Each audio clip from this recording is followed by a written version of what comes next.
हाय, मैं नितिन कुमार। आपका मेरे YouTube channel Nitin sir classes में स्वागत है। देखिए, आज से मैं एक शुरुआत करने जा रहा हूँ जिसके अंदर द हिंदू और द इंडियन एक्सप्रेस के एडिटोरियल्स को डिस्कस करूँगा, जो कि मंडे से सैटरडे तक हुआ करेगी। और इसमें अमूमन आपको 4 एडिटोरियल मैं डिस्कस करने जा रहा हूँ, जिसमें द हिंदू के 2 एडिटोरियल तो होंगे ही होंगे, और इंडियन एक्सप्रेस में कभी 2 एडिटोरियल होते हैं और कभी 3 एडिटोरियल होते हैं। और जो आपके एग्जामिनेशन पॉइंट ऑफ व्यू से मोटे तौर से मान के चलिए कि 2 एडिटोरियल ज़रूरी होते हैं, तो वो मैं डिस्कस करूँगा। 4 एडिटोरियल मैं डिस्कस करने जा रहा हूँ और चीज़ों को मैं लाइन बाय लाइन, शब्द ब शब्द समझाने की कोशिश करूँगा। और इसमें देखिए कि ये आपको ना सिर्फ जीएस के अंदर, चाहे वो किसी भी कॉम्पिटिटिव एग्जामिनेशन की बात कर ली जाए, यूपीएससी हो, किसी स्टेट पीसीएस की बात कर ली जाए, एसएससी, बैंकिंग, किसी भी तरह के कॉम्पिटिटिव एग्जामिनेशन के अंदर ये हेल्प करने जा रहा है। यूपीएससी के या स्टेट पीसीएस के पीटी लेवल पे भी आपको बहुत सारे फैक्ट्स यहाँ से मिल जाएंगे। इसके अलावा यदि मेंस लेवल पे देखें तो वहाँ भी आपको काफ़ी आंसर राइटिंग में हेल्प करने जा रहा है, क्योंकि आप यहाँ पर शब्दों के प्रयोग को भी सीखेंगे, रीडिंग बिटवीन द लाइंस भी सीखेंगे। तो चलिए शुरुआत करते हैं और देखते हैं कि आज के द हिंदू और इंडियन एक्सप्रेस के एडिटोरियल में है क्या। तो सबसे पहले देखें कि देखिए इसमें क्या कहा जा रहा है कि आपको जैसा कि पता ही है कि जो घटनाक्रम चल रही है अभी, एक हफ्ते पहले जो विकास दुबे एक गैंगस्टर था, उसने क्या किया था कि 8 यूपी में पुलिस वालों को मार दिया था, ठीक है, जिसमें एक डीएसपी रैंक के ऑफिसर भी थे और सब इंस्पेक्टर्स और इंस्पेक्टर वगैरह भी थे, और जो कांस्टेबल और इस लेवल के भी पुलिस के पर्सोनेल थे। तो उसी पे ये बात की जा रही है। कल उसको कानपुर के पास पुलिस इनकाउंटर में मार दिया गया जब उनको उज्जैन से लाया जा रहा था। तो इसके विभिन्न पहलुओं के ऊपर ये पूरी की पूरी एडिटोरियल दी गई है। तो इसमें समझिए कि crime as punishment on the killing of the Vikas Dubey, यानी कि अपराध की बात की जाए और उसके ऊपर सज़ा देने की बात की जाए, तो उसके बारे में कही जा रही है बात। विकास दुबे को की जो किलिंग की गई है, हत्या की गई है, ऐसा कहा जा रहा है इस एडिटोरियल के अंदर। सबसे पहले मैं ये आपको बता दूं कि इसमें जो कुछ भी एनालिसिस होगी वो अखबार के हिसाब से होगी। मेरे पॉइंट ऑफ व्यू को भी मैं रखूँगा, जो अपने पॉइंट ऑफ व्यू को तो रखूँगा ही रखूँगा, लेकिन साथ में जो अधिकतर जो चीज़ें होंगी वो जो द हिंदू और इंडियन एक्सप्रेस के एडिटोरियल में दी जा रही है उसकी बात होगी। चलिए तो देखते हैं। The Uttar Pradesh police accounts of the killing of the Kanpur gangster Vikas Dubey on Friday, even if takes the face value, is a startling admission of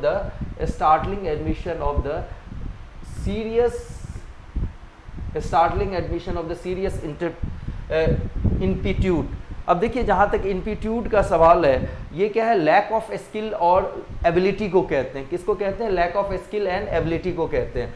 तो कहा जा रहा है कि उत्तर प्रदेश के पुलिस की यदि माने तो कानपुर का जो गैंगस्टर था विकास दुबे को फ्राइडे को क्या कर दिया गया? मार दिया गया। Even it takes at a face value, यदि इसको जैसा कि पुलिस ने कहा उसी के हिसाब से भी लिया जाए तो ये काफ़ी क्या है? चौंकाने वाला स्वीकारोक्ति है। क्या है? चौंकाने वाला स्वीकारोक्ति है ऑफ द सीरियस इनपिट्यूड। इनपिट्यूड का मतलब जैसा कि मैंने बताया कि लैक ऑफ स्किल, ध्यान देना।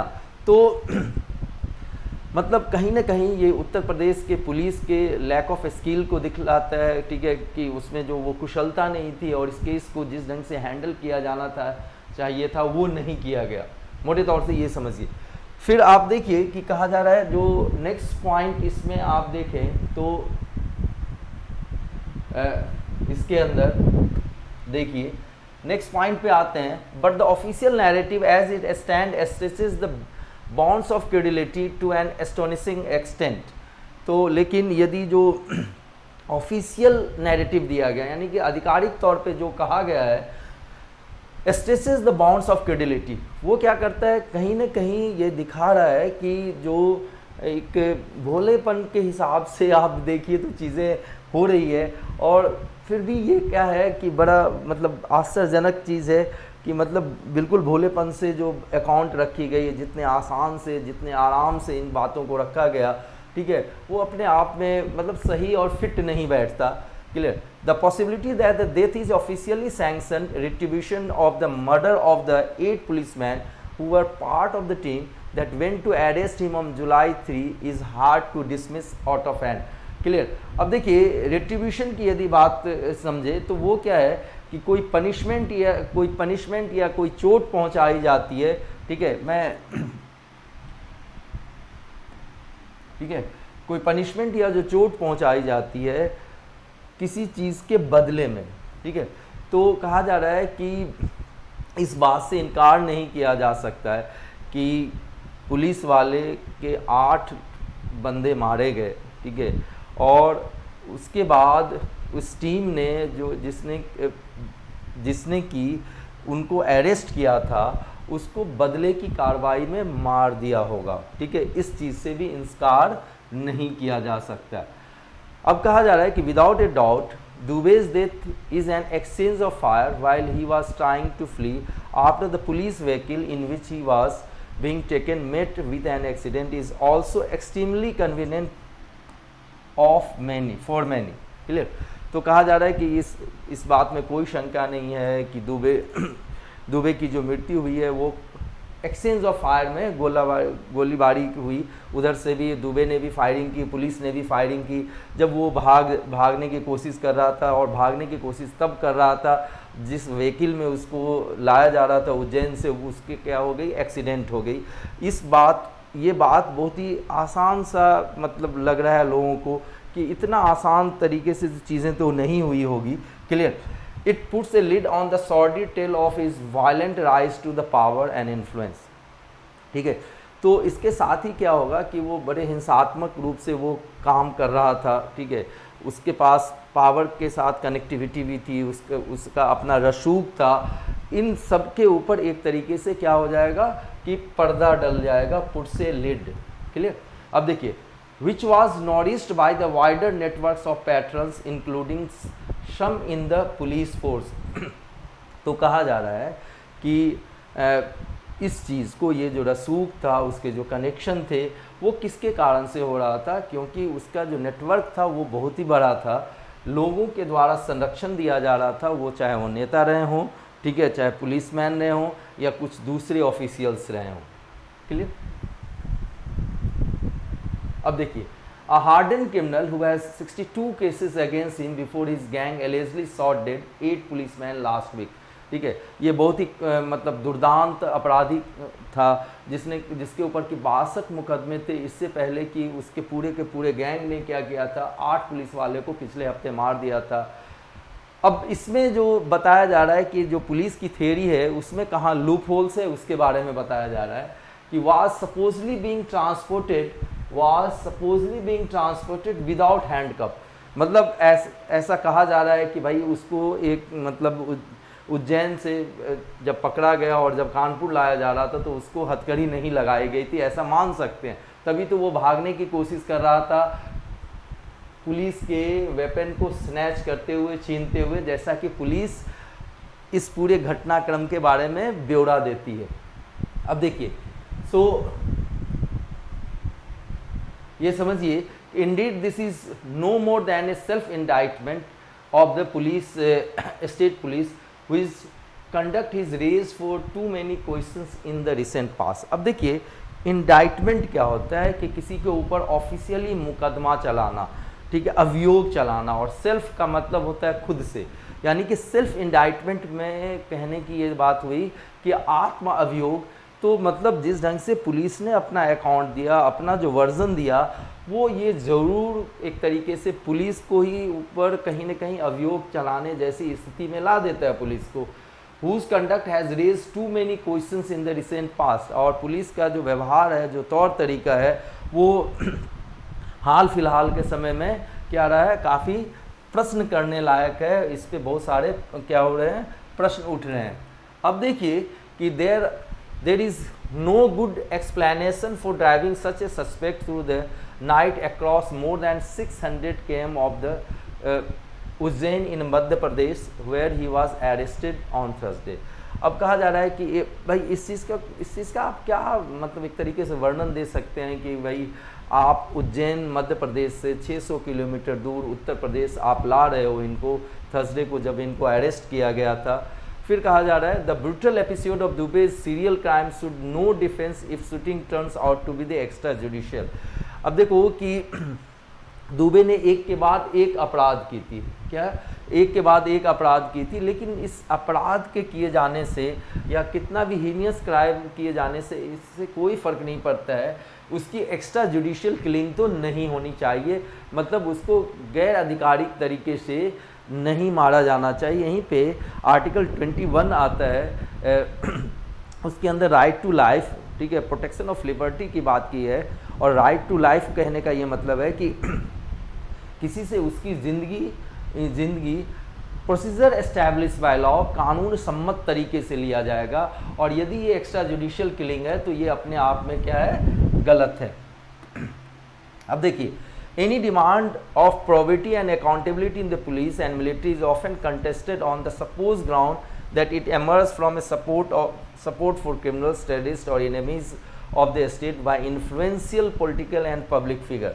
तो देखिए, यदि कहीं ईमानदारी की बात की जा रही है, किसी की अकाउंटेबिलिटी, जवाबदेही तय करने की बात की जा रही है, कम से कम पुलिस और मिलिट्री के अंदर, तो इसको कहीं ना कहीं लोगों के द्वारा क्या किया जाता है, कंटेस्ट किया जाता है। कंटेस्ट किया जाता है यानी कि लोग इसके अगेंस्ट में जाके बोलते हैं बहुत दफ़े, ठीक है। और उसके साथ ही आप ये समझिए कि बहुत बार क्रिमिनल्स को सपोर्ट कर दिया जाता है, टेररिस्ट को सपोर्ट कर दिया जाता है, क्लियर। तो ये सारी चीज़ें हो रही है। अब देखो, कहा जा रहा है कि there is no question that crime such as those Dubey's was involve in must be met with the exemplary punishment, ठीक है। तो ये कहा जा रहा है कि जो इनको क्या होना चाहिए, एग्जाम्पलरी पनिशमेंट दी जानी चाहिए। इस चीज़ का हमें क्या करना है, ख्याल करना है। तो जहाँ तक क्राइम का सवाल है, जैसा कि दुबे ने किया है, उसको ऐसी सज़ा दी जानी चाहिए कि वो अपने आप में एक नज़ीर बने, एक एग्जाम्पल बने। अब देखिए, the process of establishing guilt and executing punishment is not an incidental part of justice. तो जिस ढंग से किसी को पनिशमेंट दी जाती है, किसी का गिल्ट या उसका दोष सिद्ध किया जाता है, ठीक है, वो इंसिडेंटल पार्ट ऑफ जस्टिस नहीं है। इंसिडेंटल पार्ट ऑफ जस्टिस कहने का ये मतलब है कि ऐसे नहीं कि मतलब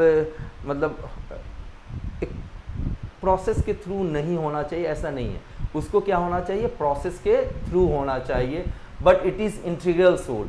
लेकिन ये क्या है, पूरे के पूरे क्रिमिनल प्रोसीजर सिस्टम की क्या है, ये इंटीग्रल सोल है। इंटीग्रल सोल का मतलब उसकी आत्मा है, यानी कि जो कुछ भी क्राइम को एस्टैब्लिश करने की यदि बात की जाए, समझना, या फिर किसी को पनिशमेंट देने की बात की जाए, तो इंसिडेंटल नहीं होना चाहिए। मतलब कि जैसे तैसे कुछ हो गया, अपने अपने तरीके से एक्स्ट्रा जुडिशियल मर्डर कर दी या कस्टडी में ले लिया, ऐसा कुछ नहीं होना चाहिए। जो प्रोसीजर एस्टैब्लिश बाय लॉ है उसके हिसाब से होना चाहिए। A fair and transparent trial can not be dispense with in order to satisfy cries for वैगनेंस।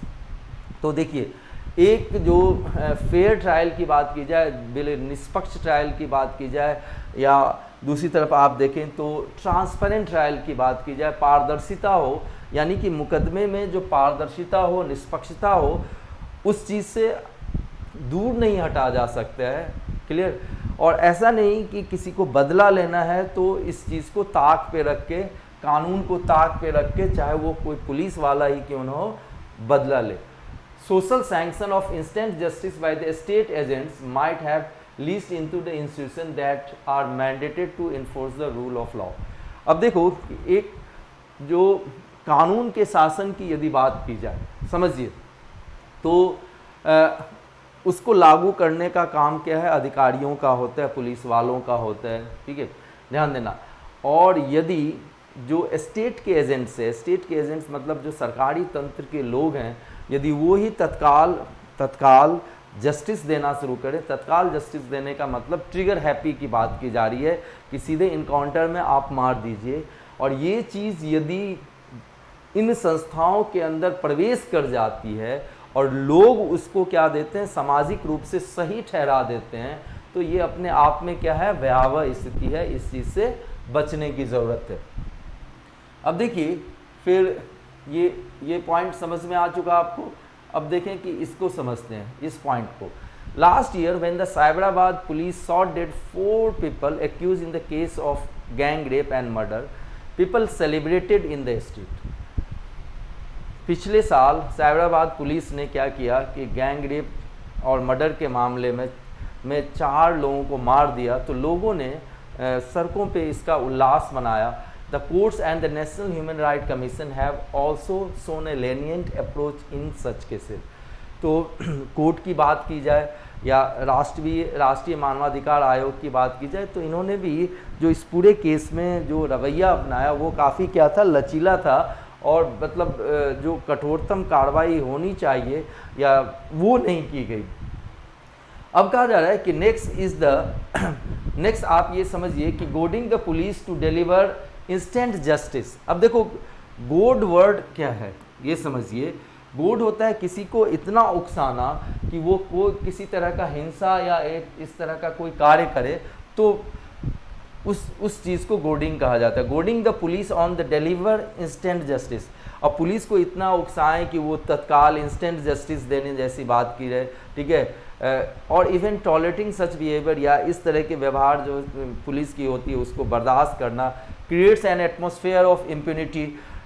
Impunity कहने का ये मतलब है कि दंड से किसी को एक तरीके से मतलब रक्षा मिली हो, उसके ऊपर कोई कार्रवाई ना की जाए, तो उसको इम्प्यूनिटी कहते हैं।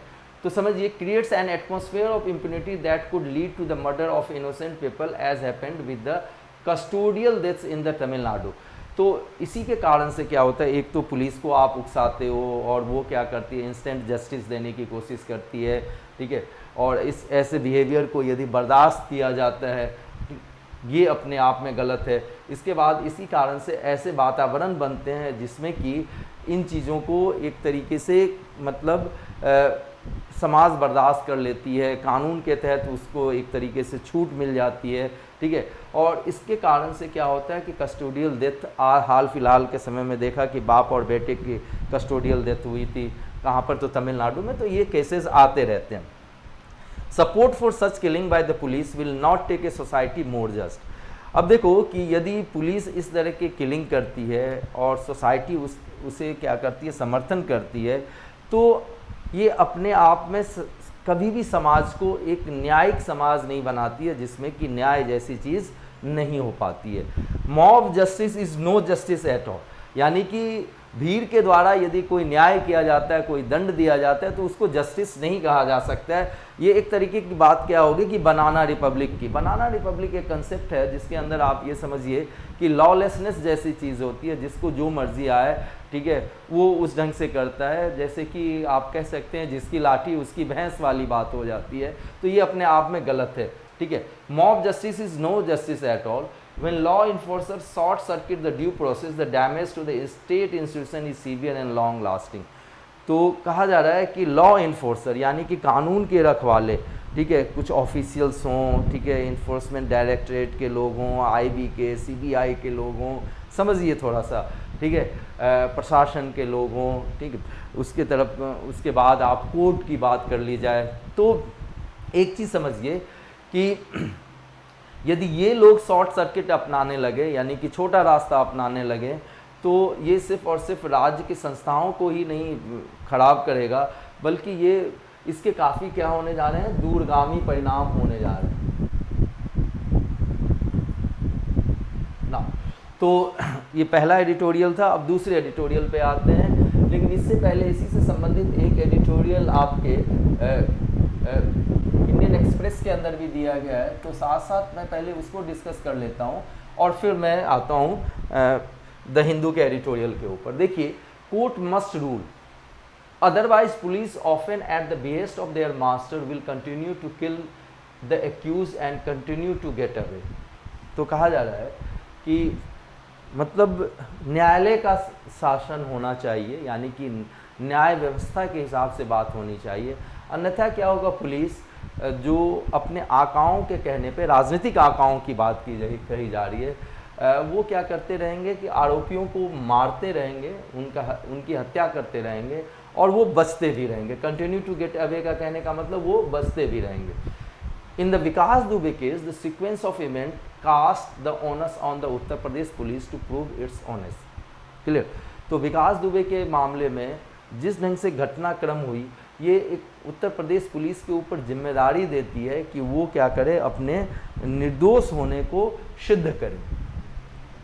अब देखिए, a day after the dreaded gangster on the run since the killing of the 8 policemen in the ambush in the Kanpur last Friday was arrested in temple in Ujjain. He was shot by the police as he purportedly tried to escape from the custody.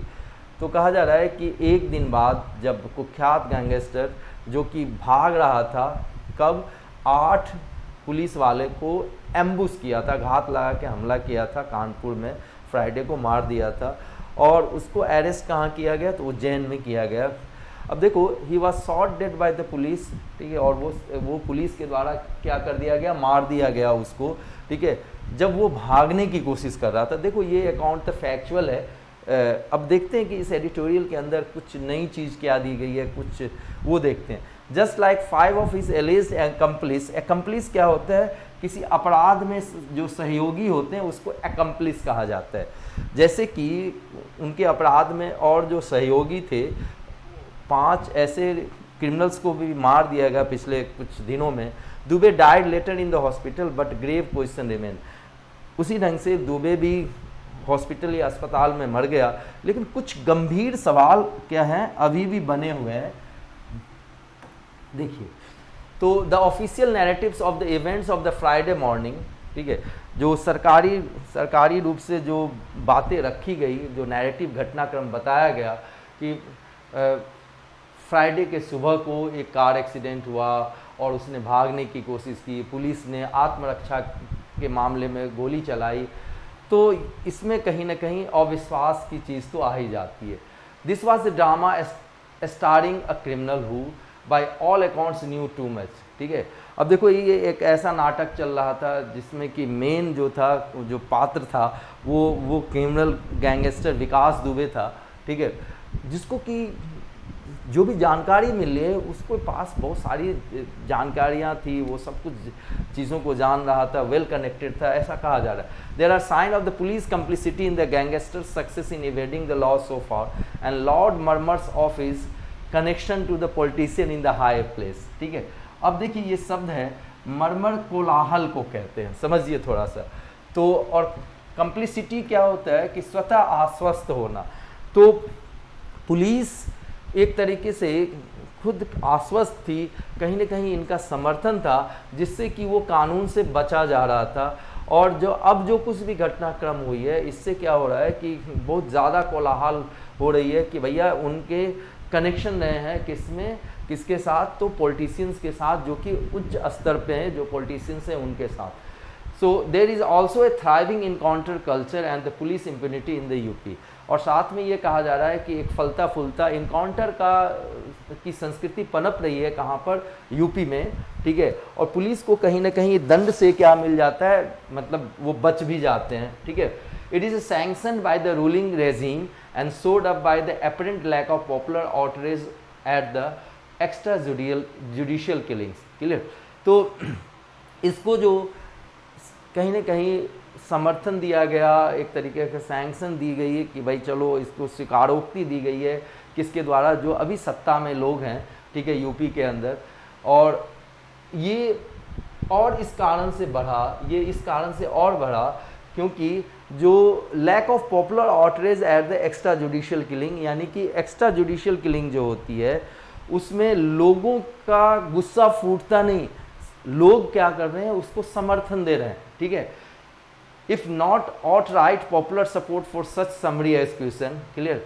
और यदि एक तरीके से देखो कि सीधे तौर से यदि समर्थन ना भी दें, तो थोड़े से चुप रह के इस बात पे लोग गुस्सा नहीं दर्शा रहे हैं, तो ये चीज़ें, ये कल्चर क्या होती जा रही है, और बढ़ती जा रही है। समरी एग्जीक्यूशन का मतलब सीधे तौर से मार देना, ठीक है। एग्जीक्यूट का मतलब किलिंग से है यहाँ पर, समझिए थोड़ी सी बात को। And impatient with the fundamental principle of the criminal justice, और साथ में जो क्रिमिनल जस्टिस सिस्टम है और जिस ढंग से न्याय लेने में देरी होती है और जिस तरीके से गवाह मुकर जाते हैं ना, तो लोगों का विश्वास जो है, ठीक है, मूलभूत रूप से क्रिमिनल जस्टिस सिस्टम के अंदर रह नहीं गया है। Indeed in a country governed by the rule of law the UP police has much to explain.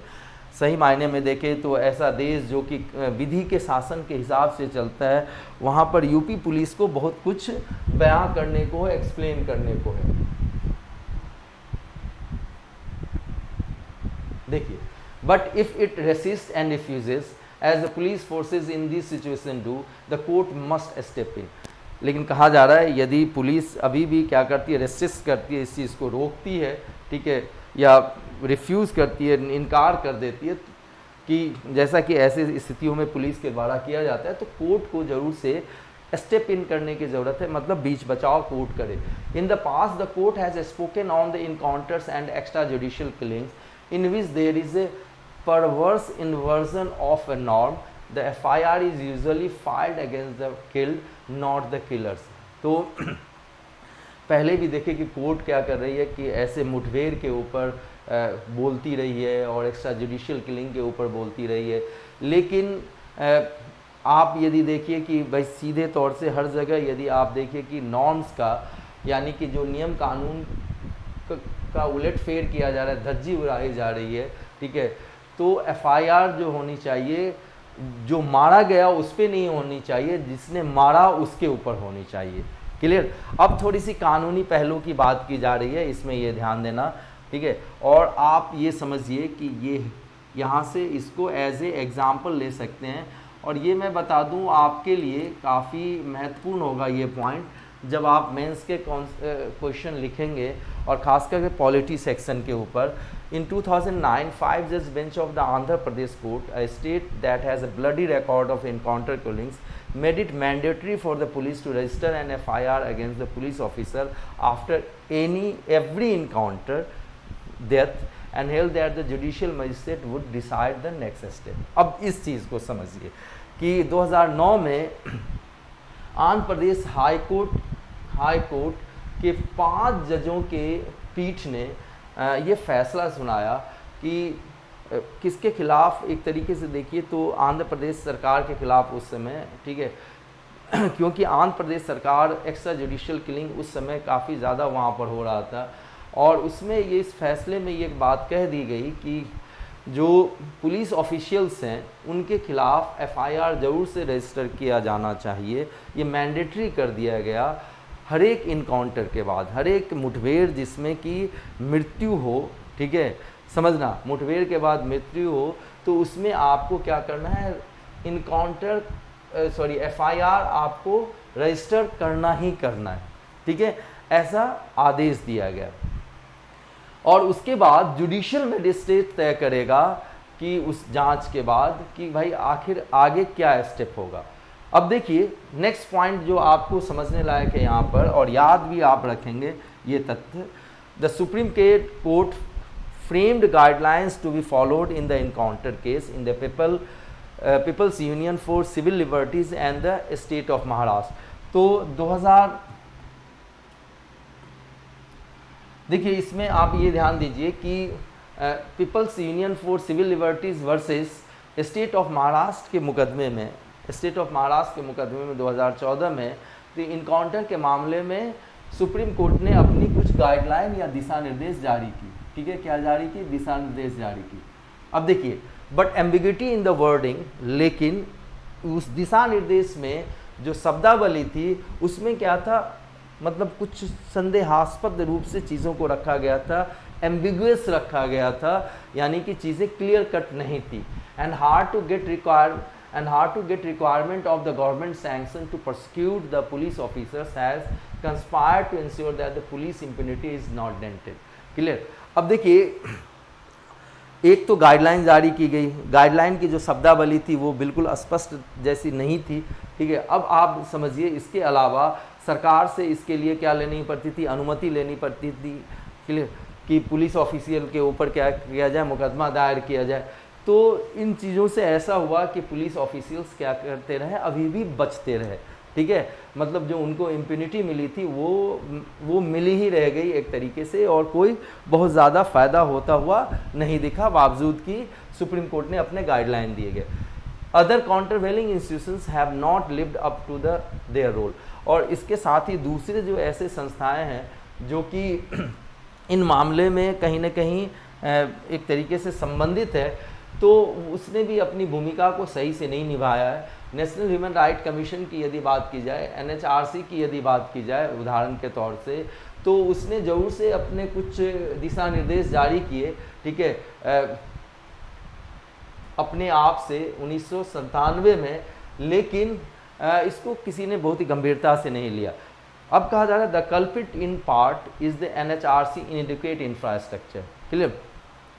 तो देखिए कि NHRC के साथ क्या दिक्कत है कि उसके पास अपर्याप्त क्या है अब संरचनाएं, इंफ्रास्ट्रक्चर, यानी जो मैन पावर होने चाहिए, जो उनको अधिकार दिए गए हैं, वो भी एक तरीके से देखिए तो उसमें क्या है कि वो अधिक से अधिक क्या कर सकते हैं, रिकमेंडेशंस कर सकते हैं। तो बहुत ज़्यादा मतलब एक टूथलेस टाइगर जैसी बात है, ठीक है, टूथलेस टाइगर जैसी बात है, मतलब इनको देखने को तो इनके पास बहुत सारी शक्ति है, ठीक है, एक ये क्या कर सकते हैं, सम्मन कर सकते हैं, ठीक है, ध्यान देना, सम्मन कर सकते हैं, नोटिस भेज सकते हैं, लेकिन अंततः क्या होता है कि जब एक रिपोर्ट दी जाती है तो वो एडवाइस के रूप में होती है, और ये सरकार के ऊपर होता है कि सरकार उसको माने या ना माने। Is it okay?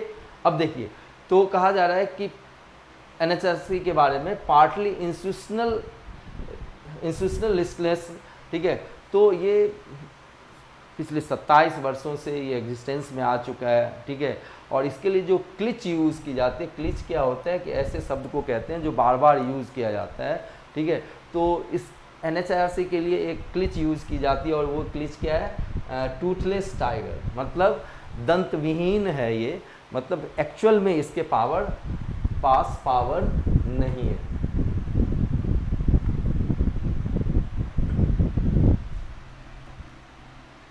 अब देखिए, it falls on the court therefore to follow through. तो अब ये कोर्ट के ऊपर जिम्मेदारी बनती है कि भाई मतलब जो NHRC कर रही है उसको फॉलो थ्रू करे, आगे क्या हो रहा है कार्रवाई को देखे। The SC already has a template in cases of corruption, और सुप्रीम कोर्ट ने करप्शन के केसेस में ये तरीके से तौर तरीका बना ही दिया है। कोर्ट क्या करती है, सीधे तौर से सिस्टम को ओवरऑल करती है। Court step into direct systematic overall, मतलब कोर्ट क्या कर रही है कि मतलब प्रणाली के अंदर जो पूरी की पूरी सुधार करने की ज़रूरत है वो कर रही है। And to mandate judicial oversight of the prosecution, और जब मुकदमा चलाया जाता है तो वो कोर्ट की निगरानी में किया जाता है, ऐसा करप्शन के केसेस में तो सुप्रीम कोर्ट कर रही है। अब देखिए कि अपने एक जो निर्णय की बात की जाए, Vineet Narayan versus union of India, ठीक है, 1998। अब ये सारे जो केस स्टडीज़ हैं आपको याद रखने हैं, मेंस के अंदर, मेंस आंसर राइटिंग के अंदर चीज़ों को आप रख सकते हैं जब एक्स्ट्रा जुडिशियल किलिंग के ऊपर यदि कोई क्वेश्चन आए तो ध्यान देना। तो कहा जा रहा है in its decision in the Vineet Narayan versus union of India in 1998, 1998 के विनीत नारायण बनाम भारत संघ के मामले में यदि उदाहरण के तौर पे देखा जाए तो अपने निर्णय में it has asserted its power to monitor investigate, clear, pass interim order, appoints amicus curiae, continually hold investigation agency accountable.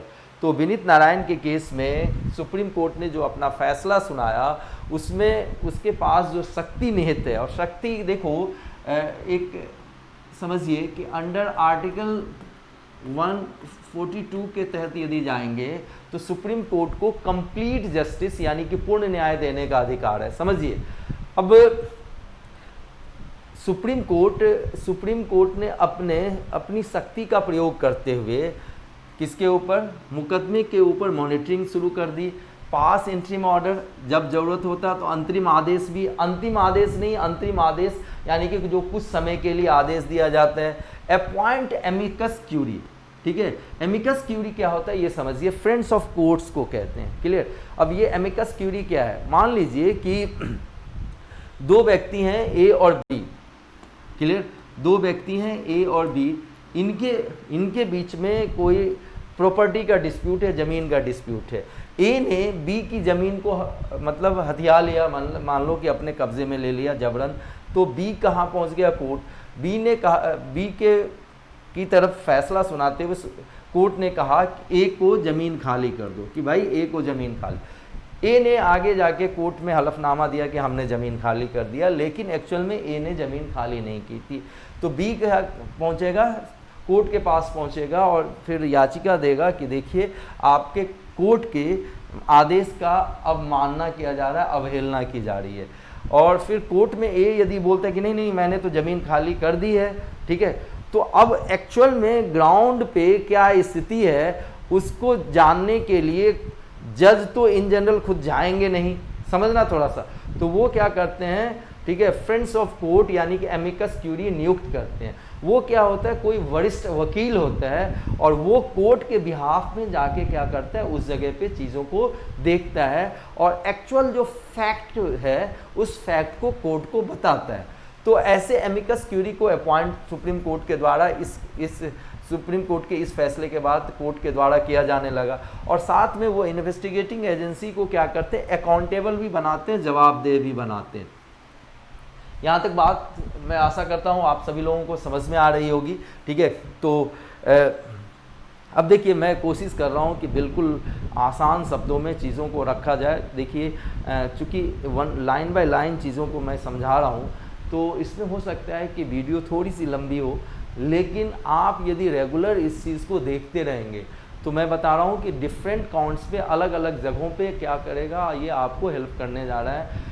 English आप बेहतर सीख पाएंगे, लैंग्वेज के ऊपर अंडरस्टैंडिंग को सीख पाएंगे, जीएस के फैक्ट्स को सीख पाएंगे, जीएस के कंसेप्ट को सीख पाएंगे। और ये लॉन्ग रन में ना सिर्फ पीटी, ना सिर्फ मेंस, इवन की इंटरव्यू में भी आपको हेल्प करने जा रहा है।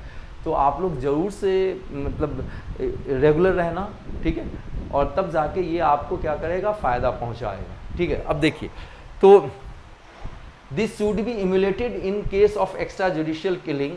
अब कहा जा रहा है कि करप्शन के केस में तो ऐसा सुप्रीम कोर्ट ने Vineet Narayan versus union of India के मामले में ऐसी नियमावली या गाइडलाइन जारी की।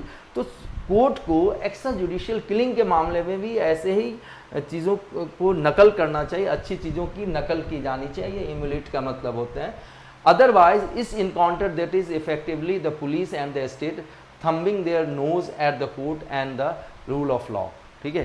तो अन्यथा क्या होगा, देखिए समझिए थोड़ा सा, यदि सुप्रीम कोर्ट या कोर्ट ऐसा कोई गाइडलाइन यदि एक्स्ट्रा जुडिशियल किलिंग के मामले में नहीं करती है तो इसके साथ ही होना क्या है कि इनकाउंटर जो डेथ होंगे ना वो प्रभावी रूप से देखें तो पुलिस भी और राज्य भी एक तरीके से नाक चिढ़ा रही होगी किसी को, न्यायालय को और विधि का जो शासन है उसको।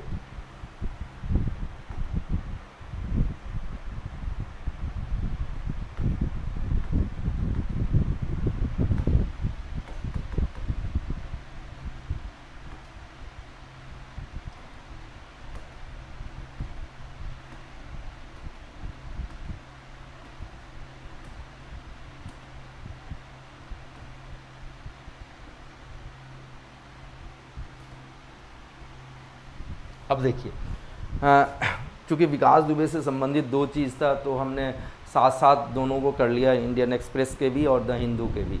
अब देखिए द हिंदू का एक दूसरा जो एडिटोरियल है उसमें क्या है, रिफॉर्म विद द कॉशन, यानी कि आपको सुधार करना है लेकिन थोड़ा सा इसमें सतर्कता बरतने की ज़रूरत है। ऑन क्रिमिनल लॉ रिफॉर्म्स, यानी कि जो आपराधिक कानून, अपराध से संबंधित कानून है उसमें सुधार करने की ज़रूरत है। तो सुधार की भी जाए लेकिन थोड़ी सी सतर्कता के साथ की जाए। अब देखो कहा जा रहा है the formation of committee for the reforms of the criminal justice, नहीं एक कमेटी बनाई गई है क्रिमिनल लॉ यानी आपराधिक जो कानून है उसमें सुधार के लिए एक समिति बनाई गई है। और किसके द्वारा बनाई गई है तो केंद्रीय गृह मंत्रालय के द्वारा बनाई गई है और इसको बहुत ही कम समय दिया गया है और इसके जो स्कोप है, स्कोप भी बहुत ही कम दिया गया है। स्कोप मतलब जो इसका दायरा है, ठीक है। होता क्या है जब भी कमेटी बनाई जाती है तो दो चीज़ें तय कर दी जाती है, एक तो उसकी टाइम लिमिट और दूसरा क्या होता है उसका term of reference. Term of reference का मतलब कि आपको किन किन बिंदुओं और किन किन पहलुओं पे कार्य करना है। तो ऐसा ही इस कमेटी को भी किया गया, ठीक है। शॉर्ट टर्म फ्रेम दिया गया, टाइम फ्रेम दिया गया, और साथ में इसके जो स्कोप है वो काफ़ी कम रखा गया है, and limited scope for the public consultation. और इसमें बहुत ही कम गुंजाइश दिख रही है कि लोगों के साथ इसमें क्या की जाए, विचार विमर्श की जाए, ठीक है। और इसके कारण से क्या है, जितने भी न्यायविद हैं, चाहे वो लॉयर्स हों या दूसरे जो भी न्याय से संबंधित जो लोग हैं, उनमें काफ़ी मतलब एक तरीके से आप देखिए कि बहुत ज़्यादा वो मतलब अशांत वाली स्थिति, बहुत ज़्यादा परेशान चल रहे हैं इस कारण से, ठीक है। And those concern with the state of criminal justice in the country, या लोग जो आपराधिक न्याय से संबंधित किस मामलों में संबंधित होते हैं, तो उनके अंदर काफ़ी इसके कारण से कोलाहल सी मची हुई है, ठीक है। Few would disagree that with the idea that the current law governing crime investigation and trial require meaningful reform। अच्छा, कोई भी इस बात से डिसएग्री नहीं होगा, असहमत नहीं होगा कि जो मौजूदा कानून है अपराध से निपटने का या फिर अन्वेषण करने का, इन्वेस्टिगेशन करने का या मुकदमा चलाने का, इसमें एक अर्थपूर्ण क्या होनी चाहिए, सुधार होनी चाहिए। इस चीज़ से कोई इनकार नहीं कर रहा है, यानी कि सुधार की गुंजाइश भी है और ज़रूरत भी है, ये तो होना ही है। So there have been several attempts in the recent decades to overhaul the body of criminal law, ठीक है। पिछले एक दशक में बहुत सारी कोशिश की गई है body of criminal law. Body of criminal law कहने का मतलब एक नहीं, दो तीन जो बहुत सारे क्रिमिनल लॉ से संबंधित जो कानून है, उसमें पूर्णतया बदलाव करने की, सुधार करने की ज़रूरत है, और ऐसी कोशिश भी की गई है पिछले एक दशक में कहे तो। जिसमें जो सबसे महत्वपूर्ण है, समझिए वो क्या है, इंडियन पीनल कोड 8061 का, जो कि विंटेज कहा गया है। यहाँ पर विंटेज का मतलब बहुत ही पुराना है, ठीक है। आईपीसी की बात की जाए, जो कि 1860 में ही बनी थी। The code of criminal procedure, ठीक है। सीआरपीसी की यदि बात की जाए तो ये कब बनी थी, 1973 में। और इंडियन एविडेंस एक्ट यानी कि भारतीय साक्ष्य अधिनियम, तो ये 1872 में। ये तीनों ही पॉइंट आप याद रख लीजिए, ये दिखाने के लिए कि ये बहुत पुराना पड़ चुका है। इस फैक्ट को आप थोड़ा सा याद रखेंगे। अब देखिए, however comprehensive legal reform is something that requires careful consideration and a good deal of deliberation। लेकिन यदि किसी तरह के विधि में या कानून में सुधार चाहते हैं, तो ज़रूरत क्या है कि बहुत ही ध्यान से इन चीज़ों के ऊपर विचार किया जाए, और विचार के साथ विचार विमर्श भी ज़्यादा अच्छे ढंग से किया जाए। Just wait.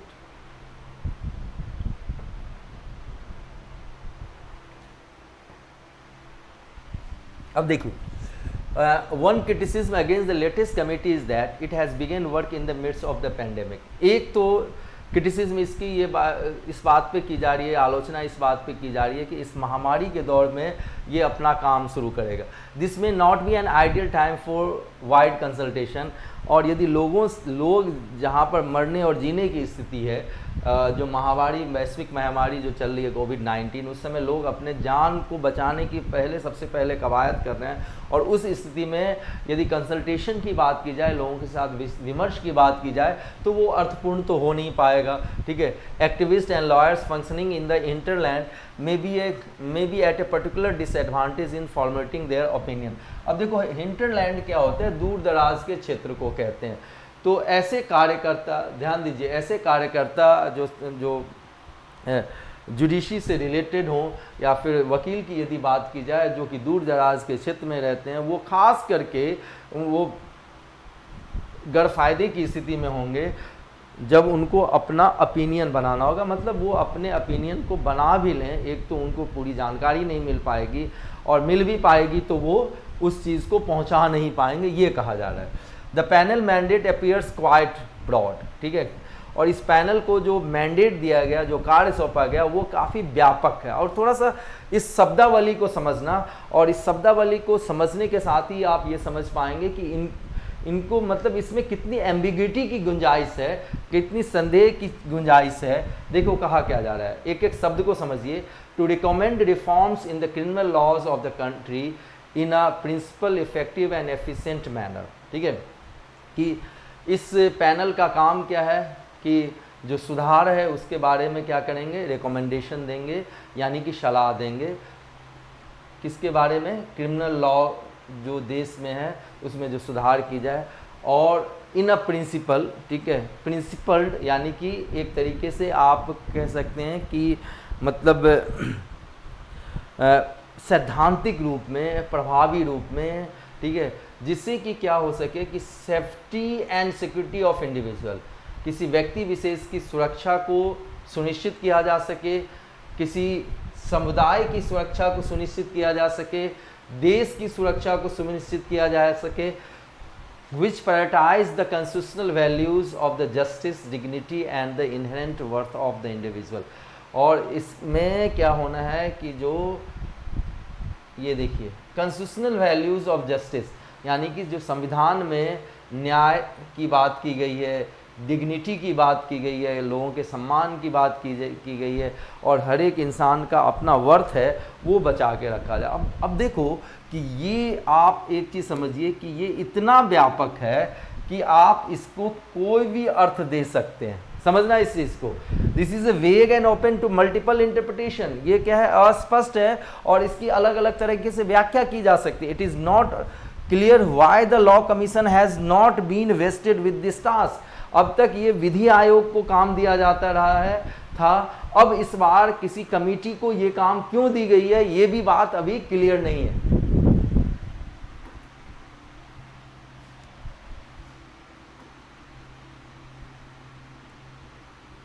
देखिए, the lack of diversity in what is an all male Delhi based committee has also been adversely commented upon. अब देखिए, इसमें विविधता की कमी है, ठीक है, सारे के सारे मेल हैं और जो लोग इसमें शामिल हैं इस कमेटी में वो सभी दिल्ली में रहने वाले हैं, ठीक है। इसके ऊपर भी क्या किया जा रहा है, लोग नकारात्मक अपने कमेंट दे रहे हैं। In 2003 the justice VS Malimath committee, clear नहीं, इसी जस्टिस मलिमात कमेटी के द्वारा जो रिकमेंडेशन दिया गया तो उसमें, ठीक है, ऑल्टरनेटिव डिस्प्यूट रेजोल्यूशन की बात की गई कि भाई दूसरे तरीके से डिस्प्यूट को कैसे रिजॉल्व किया जा सकता है, आर्बिट्रेशन के द्वारा, ठीक है, या फिर आप देखिए कि जो डिफरेंट कोर्ट्स हैं उसको लगा के, तो ये जस्टिस मलिमात कमेटी के द्वारा ये रिकमेंडेशन दी गई थी और क्रिमिनल जस्टिस के बारे में had come up with the far reaching suggestion, और उसने काफ़ी दूरगामी इसमें क्या दिए थे, सलाह दिए थे, some of which became the part of change in the criminal law, उसमें से कुछ को अपनाया भी गया क्रिमिनल लॉ के लिए यदि देखा जाए तो। However, it is also attracted criticism over the suggestion that the standard of evidence be reduced from the beyond reasonable doubt to clear and convincing, ठीक है। अब देखो, मलिमात कमेटी ने जो रिकमेंडेशन दिया था उस रिकमेंडेशन में एक बात ये भी थी कि पहले क्या होता था, बियॉन्ड रीजनेबल डाउट, मतलब कि तार्किक रूप से कोई संदेह हो उससे परे यदि कोई चीज़ पूरी की पूरी चीज़ क्या हो जाए, कोर्ट के अंदर साबित हो जाए, तब जाके क्या करना है, जस्टिस डिलीवर करना है। लेकिन क्या है कि उस चीज़ को घटा कर क्या कर दिया कि, ध्यान देना, क्लियर एंड कन्विंसिंग, मतलब स्पष्ट हो और आपको आश्वस्त करना पड़े। एक बियॉन्ड रीजनेबल डाउट और क्लियर एंड कन्विंसिंग, तो इसमें फ़र्क है, ध्यान देना, इसमें क्या है, फ़र्क है। तो स्टैंडर्ड ऑफ एविडेंस जो था इसके कारण से घट गया। अब एक जस्टिस वर्मा पैनल आई थी और कॉम्प्रिहेंसिव और progressive report on the reforms needed in the laws concerning crime against women in the, और जो 2013 का निर्भया कांड था उस कांड के बाद ये जस्टिस वर्मा कमेटी बनाई गई थी और इसने व्यापक और क्या दिया कि मतलब प्रगतिशील रिपोर्ट दिए थे, ठीक है, क्राइम अगेंस्ट वुमेन के खिलाफ, और सिर्फ 1 महीने में दिया था। लेकिन उस समय यदि स्पीड की यदि बात की जाए तो but its speed was probably due to the limited mandate it had, लेकिन स्पीड इसलिए भी थी कि इनको बहुत ही कम मैंडेट दिया गया था, स्कोप जो था इनका कम था, ठीक है, मतलब जो टर्म ऑफ रेफरेंस में बहुत सारी चीज़ें नहीं थी, ठीक है। If at all the criminal law is to be reform, यदि आपको अपराध से संबंधित कानून में सुधार करना है, there should be a genuine attempt to reach a wide consensus on the way to speed up trials। तो एक मतलब एक ईमानदार कोशिश होनी चाहिए कि भाई ज़्यादा से ज़्यादा लोगों को, ठीक है, क्या किया जाए, एक मत किया जा सके कि कैसे मुकदमे में गति लाया जाए, इसके ऊपर कैसे सबूतों को प्रोटेक्ट किया जाए, ठीक है, जो गवाह हैं उसको, address the travels of the victims, clear, और जो पीड़ित हैं उनकी जो समस्या है उनका कैसे समाधान किया जाए, इन्वेस्टिगेशन को कैसे इम्प्रूव किया जाए। अब ये सारे पॉइंट्स आपको मेंस आंसर राइटिंग के समय में काम आएंगे, ठीक है, और उसका जो तौर तरीका है उसको कैसे इम्पोर्टेंट, और सबसे पहले और सबसे महत्वपूर्ण क्या है कि टॉर्चर या जो एक अत्याचार किया जाता है शारीरिक रूप से, या जो 3rd डिग्री टॉर्चर की बात की जाए, ठीक है, 3rd डिग्री ट्रीटमेंट की बात की जाए, तो उन चीज़ों को कैसे ख़त्म किया जाए, ठीक है, इनके ऊपर चर्चा जो होनी चाहिए। इसमें ज़्यादा से ज़्यादा लोगों को एक मत में लाने की ज़रूरत है। देखिए, an impression should not gain ground that the wide ranging changes are sought to be made within the short frame time frame and based on the limited inputs from the public। देखो, अब ये लोगों के अंदर छवि नहीं बैठनी चाहिए कि इतना व्यापक बदलाव आप जो कर रहे हैं वो इतने कम समय में कर रहे हैं और बहुत कम लोगों के साथ इसके लिए क्या किया जा रहा है, इनपुट्स लिया जा रहा है, ठीक है। तो ये चीज़, ये जो इम्प्रेशन यदि जा रहा है, इससे बचने की ज़रूरत। Reform is the best achieve through a caution and inclusive approach. अब देखो, ये समअप किया गया कि जो सुधार है, ठीक है, वो किया जा सकता है, लेकिन ये क्या होना है, काफ़ी सतर्क होके और सबको शामिल करते हुए ये किया जाना है, क्लियर। तो ये दूसरा एडिटोरियल था किसका, द हिंदू का, ये तो हम कर चुके हैं।